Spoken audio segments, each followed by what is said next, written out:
सुधांशु जी, देखिए जितनी विपक्षी पार्टियां हैं वहां का उत्साह तो हमने दिखा दिया जो अपनी जगह पर है, लेकिन इन सब के बीच विपक्षी पार्टियों का यही कहना है, टाइमिंग को लेकर सवाल है। जिस तरह की परिस्थितियों से देश इस वक्त गुजर रहा है, अगर शरद पवार ने भी कहा तो उसी कॉन्टेक्स्ट में कहा। अंजना जी, जब से ये आंदोलन शुरू हुआ 1986, हाँ, 89, 90, 92, 2007, टाइमिंग का सवाल कब नहीं उठा है? ये तो पुराना राग है, वो पूरी तरीके से समाप्त हो चुका है यह विषय कि हमेशा किसी न किसी विषय टाइमिंग। और जो प्रश्न उठा रहे हैं ये तो बड़ी विचित्र सी बात है। अरे दोनों का आपस में कोई संबंध ही नहीं है। ये तो उस प्रकार का तर्क है कि कोई कहे कि डीआरडीओ में सैकड़ों करोड़ रुपए रिसर्च पे क्यों बर्बाद किए जाते हैं, पता नहीं इसका रिसर्च का रिजल्ट आएगा नहीं आएगा, आएगा 10 साल बाद आएगा, 20 साल बाद आएगा, उसकी बजाय जो लोग गरीब हैं। एक सेकंड सुधांशु जी, एक सेकंड आपको टोक रही हूं। ये एक्सक्लूसिव तस्वीर आप इस वक्त देख रहे हैं, जो पहले 2 मंडप बनने थे अब 5 बनेंगे।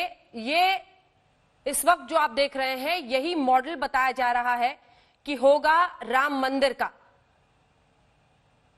जो फाइनल तस्वीर होगी, जिस तरह से कल्पना इस वक्त पूरे मंदिर की जा रही है, जिस तरह से उसका निर्माण होगा, यही वो तस्वीर होगी जो आप इस वक्त देख रहे हैं।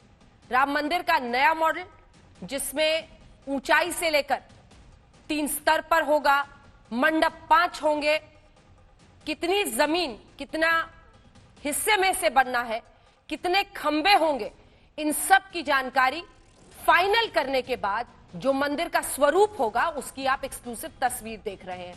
लेकिन इन सब के बीच अब सुधांशु जी आप अपनी बात आगे ले जाइए।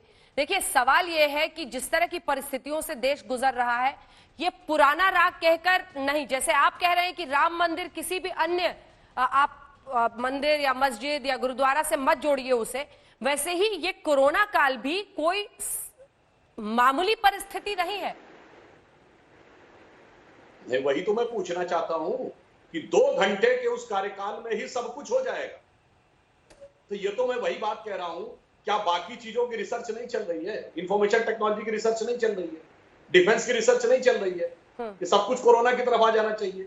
जितना मूर्खतापूर्ण यह बात कहना है कि न टेक्सटाइल की रिसर्च चले, न मैकेनिकल इंजीनियरिंग की रिसर्च चले, न इलेक्ट्रॉनिक की रिसर्च चले, बाकी सारी रिसर्च इस समय कोरोना पे हो जानी चाहिए, उतना ही मूर्खतापूर्ण यह सवाल है कि 2 घंटे का भाषण। अभी उमा भारती जी क्या बोलते हैं, प्रधानमंत्री जी कार्य में इतने उद्यत और सिद्धहस्त हैं कि वो रास्ते में भी फाइलें करते हुए जाते हैं, लौटते में भी फाइल करते हैं। उस 2 घंटे में सारा कोरोना हो जाएगा। उन राज्यों में जिनमें उनकी सरकार है, कम से कम उसमें व्यवस्था करके दिखा दें।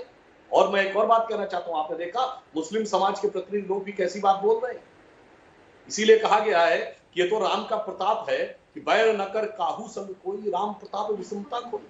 यहां किसी से कोई बैर नहीं रहता है, क्योंकि बैर की मानसिकता ही नहीं रहती है, इसलिए विषमता समाप्त हो जाती है। अगला प्रश्न जो ये कह रहे थे दिग्विजय सिंह जी कि विश्व हिंदू परिषद के लोगों को रखा है। अरे भाई, मैं तो ये पूछना चाहता हूं, जिन लोगों ने राम भक्त कार्यसेवकों के हत्यारों का समर्थन किया या उस पर चुप रहे, जब सर्वोच्च न्यायालय ने हलफनामा दिया कि भगवान राम थे ही नहीं, वो तो कल्पना थे, और उसके बाद वो चुप रहे या समर्थन किया, एक बार पश्चाताप कर ले, प्रायश्चित कर ले जाके, फिर यह विचार करें तो हम मानने को तैयार हैं। और ये वो कांग्रेस कह रही है कि स्वतंत्रता आंदोलन में सारे कांग्रेसी स्वतंत्रता संग्राम सेनानी हो गए और जितने क्रांतिकारी थे वो आतंकवादी हो गए। वो लोग आज आके इस बात के लिए भाषण देते हैं।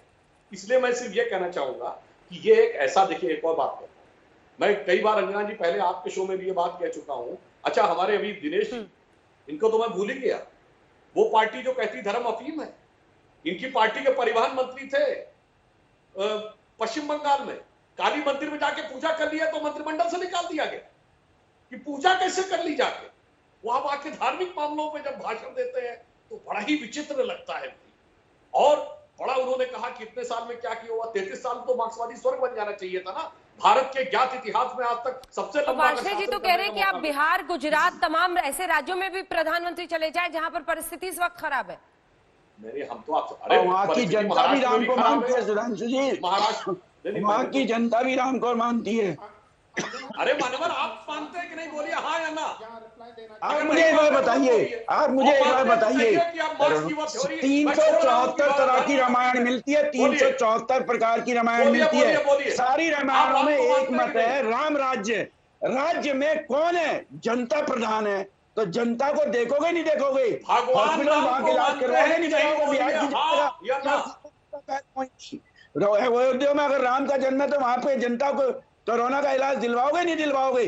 किसी तरह राज चलाओगे और जनता को नहीं देखोगे? आप इसको देखिए, आप ध्यान भटका रहे हैं। इसलिए हम कहते हैं कि धर्म पूंजीवादी सरकारें और शोषणवादी सरकारें अफीम की तरह प्रयोग करती हैं, और कार्ल मार्क्स यहाँ पे बिल्कुल सही था। चाहे वो ट्रंप हो, चाहे बोल्सोनारो हो ब्राजील का, चाहे देश के प्रधानमंत्री नरेंद्र मोदी जी हो, तीनों एक से हैं।